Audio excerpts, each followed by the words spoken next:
Hey guys, and welcome back to Series 2, Episode 14 of the House Renovations.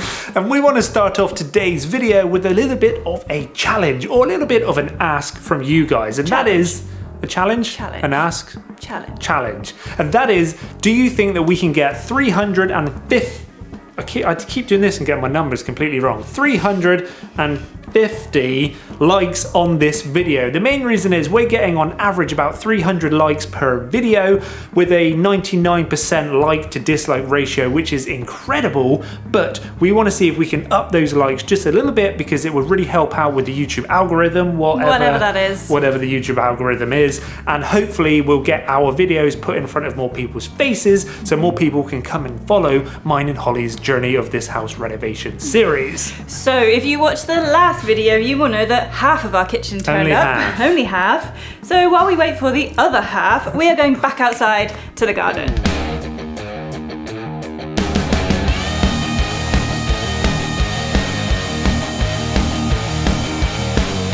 Right, so it's literally been raining non-stop for like a week now, but if you can kind of look outside, it's probably a little bit overexposed. It's slightly drying up out there, and there's still some dark clouds, but there is a little bit of blue sky as well, so I thought I would probably take the advantage of a little bit of a dry spell in this weather and get outside for a moment. Because if you remember in the last video, we actually started to tackle the garden and putting all this wood in. We've done a little bit more in this corner, which we didn't actually put in the video, but we've cleared a bit more and we've added a touch more wood and a few of these stones and stuff around this edge. Now, we are thinking that this whole area is probably going to change. The main reason is that fence panel there is completely rotten and is about a 45-degree angle. It's literally falling down right there, so we're thinking that this whole section here is probably gonna have to change. So this bit around the bottom is a little bit of a makeshift, but it will do for now. The main problem we have is still this massive mound of rubble and stuff, so the plan is I'm gonna basically move all of that down to the greenhouse down the other end of the garden. It's not the ideal place to put it, but it's a little bit better than having it right in front of our patio. And also I've started leveling this side, which is similar to what we did on here, but I can't do any more because that is there. So let's get rid of that.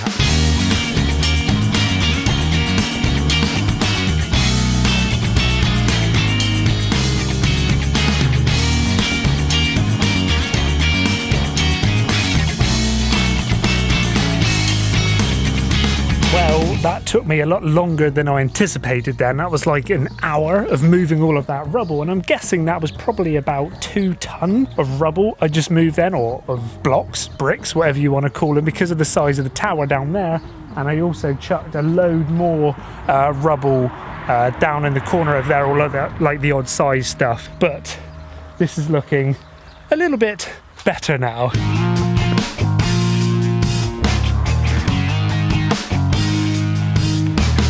And I think it's quite amazing how big this area is back here. Just move that pallet and it's probably like a good 3 to 4 meters back into that back corner. Right back here, but obviously, as you can see, this whole area has completely been left neglected for quite some time, hence it's completely overgrown. But that does now mean that I can kind of concentrate on this area and get it all flat and level like I have over there, square it all over and stuff. Kind of still got to move all these bits and bobs around. I don't know if I'm going to tackle this in this video. This probably is going to be done a little bit later on, but the idea we have for this corner is to turn it into a little kind of snug hot tub area. What you're saying? I think that would be absolutely perfect, kind of hidden away back there. I think that will be amazing.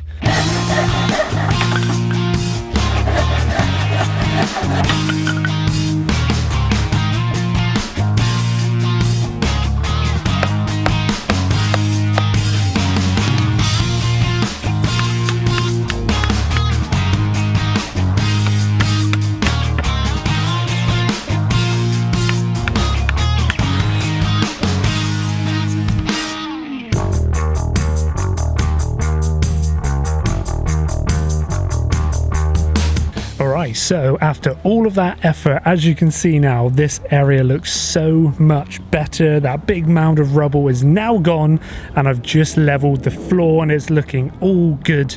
Well, pretty level. There's still a few kind of humps and bumps and stuff, but a hell of a lot better than it did just now. And as you can see, I haven't even tackled that area in the back corner because this is just like, this is going to take a lot longer to go back into there. But what I've done now, I've basically leveled everything up into the point of these two sticks here.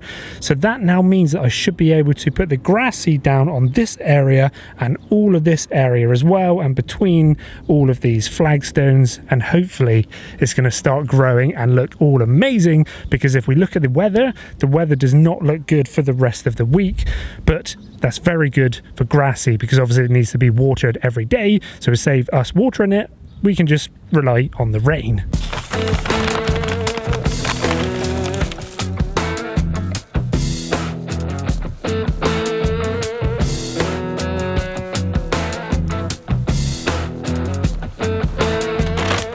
Alright, now that's done. I really wish that I could like click my fingers to show you what it's going to look like when all the grass is grown, but that's literally going to take probably a good 3 months to actually turn into grass. So unfortunately, the before and afters aren't going to work yet. So one thing we haven't shown you much is the garden, and specifically the veg patch. When we bought the house, this was covered in weeds. You couldn't even see the greenhouse, so we've done a lot of work on it. We did loads of work on it last year, and we did plant veg last year, but unfortunately we didn't film it because it was kind of our like little getaway from life, because last year, as everyone knows, was pretty crazy. But this year, we're gonna bring you on our little journey so you can see our progression of the veg patch. So yes, basically this veg patch was kind of bodged together last year. We just kind of wanted to make do for the time being. We didn't want to spend a lot of time get it perfect because, like Holly said, it was our kind of time away from actually doing the house and our time away from the world. So I basically made this kind of framing of the veg patch out of old bits of pallet. You can see this is old like pallet wood and stuff here, a couple of stakes and some screws to kind of hold the soil back from this path which goes around it. Now I was just thinking to myself that I was going to redo it this year, but actually a year later it's kind of held itself really well, so I don't think I'm going to redo this this year. So I think it's fine to carry on and start to actually plant stuff now.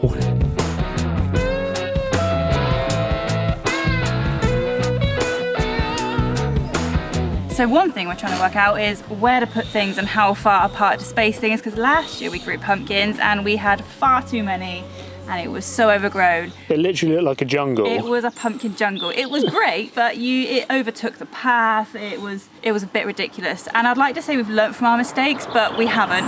We're putting the same amount of pumpkins back in, I think, because they all germinated and I don't have a heart to throw a plant away. So we're going to squeeze the pumpkins in on this side, and then we're going to have some sweet corn, and we've got a courgette plant and a pepper plant. And leeks. Oh no, on that side. And that doesn't even include what's going to be going in the greenhouse. I know, I've got no idea what's in the greenhouse.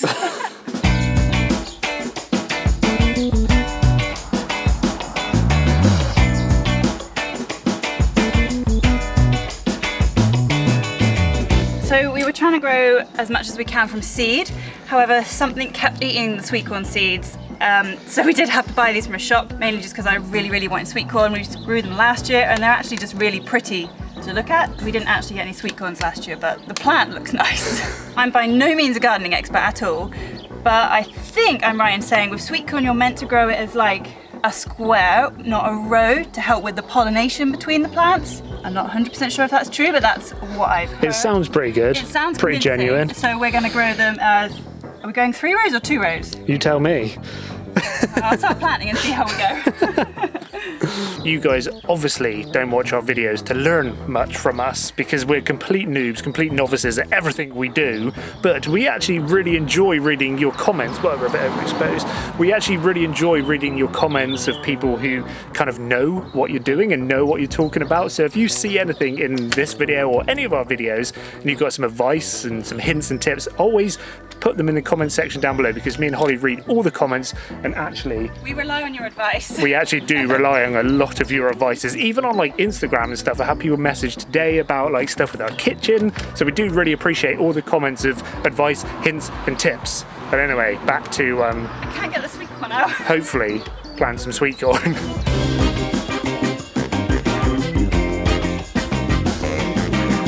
So this, although it looks the same as a pumpkin right now, this is a courgette, or otherwise known as a zucchini plant.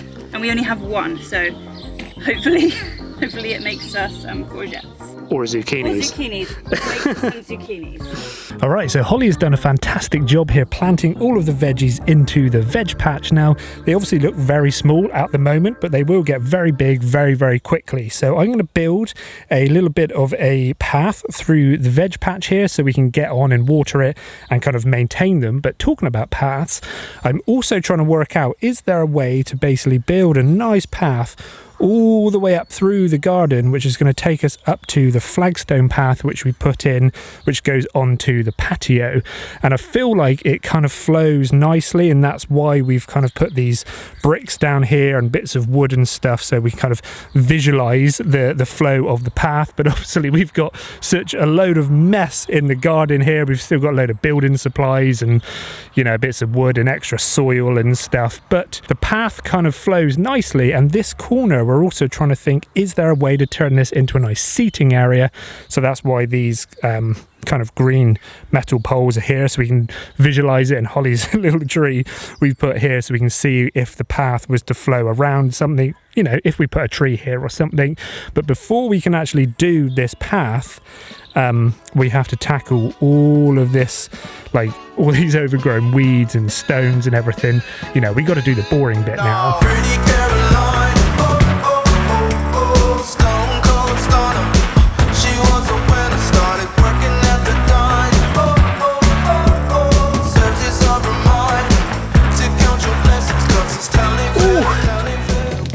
This is hot work. So annoyingly, half of that stone which I moved from over there to over there was actually some of the stone which I already moved from the patio down to there earlier in today's video. And that's kind of what I feel like I spent half my time doing, is moving a pile of stuff to another. I'm just making piles of stuff all the way around the garden, then I need to do that one thing, and then there's a pile over there, like the pile I've just built there. It's probably gonna have to be moved again very, very soon, and it probably doesn't help. Here's your reward. It probably doesn't help that I'm trying to do this, or we're trying to do this, on one of the hottest days of the year so far. So this will help. So I think an ice cream is much needed. A raspberry ice cream? Mm-hmm. Stone cold stunner. She was a winner, started working at the dime. That's not the faulty tape measure, is it?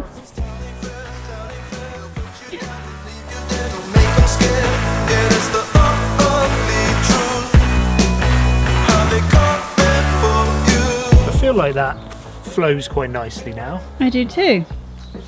I mean, well, we've just found these like bits of white plastic, and now you can really start to play around with like the shape and the flow of the path, which is a lot easier than lining it with those stones. But we will line this whole path with those stones and basically sink them like straight into the ground. But I feel like now, I think it's looking good. Now we just gotta but take all the weeds out. at least now we know where to come up to. Yeah, We got something to work towards. This isn't perfect, but it's good enough. It's good enough to start weeding. It serves as a reminder to count your blessings, cause this town ain't fair. They'll put you down and leave you there, don't make them scared. Get us the be truth.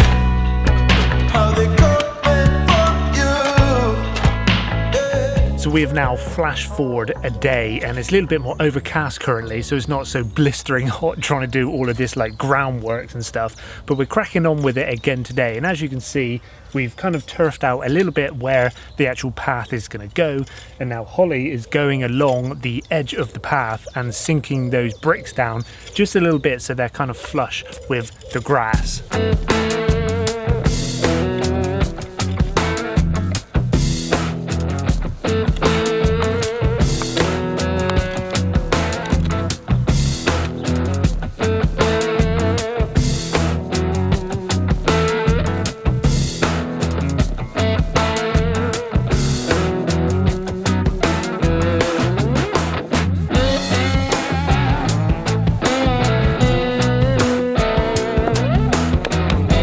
pretty good. Pretty level. Some of them need to come up a little bit here. But at least we can kind of see what we're working with now. So if I get a couple of these patio slabs.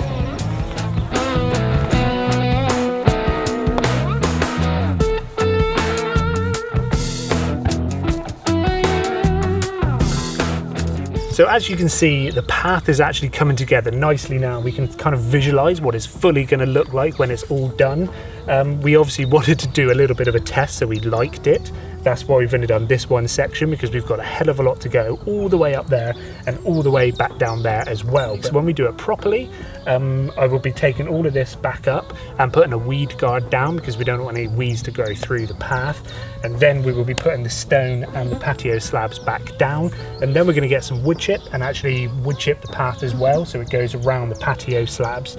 And you might be wondering, why are we building it out of this? Well, we had lots of different ideas of what to do the path out of.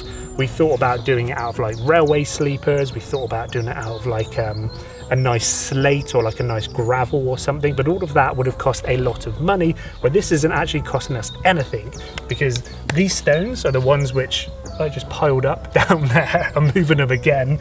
These were from the old conservatory, which we knocked down before the extension, and the patio slabs, we've got a load of those as well, which was left over from the old patio, again before we did the extension. So all of this is actually upcycling and not costing us anything apart from buying a little bit of wood chip to sprinkle down as well.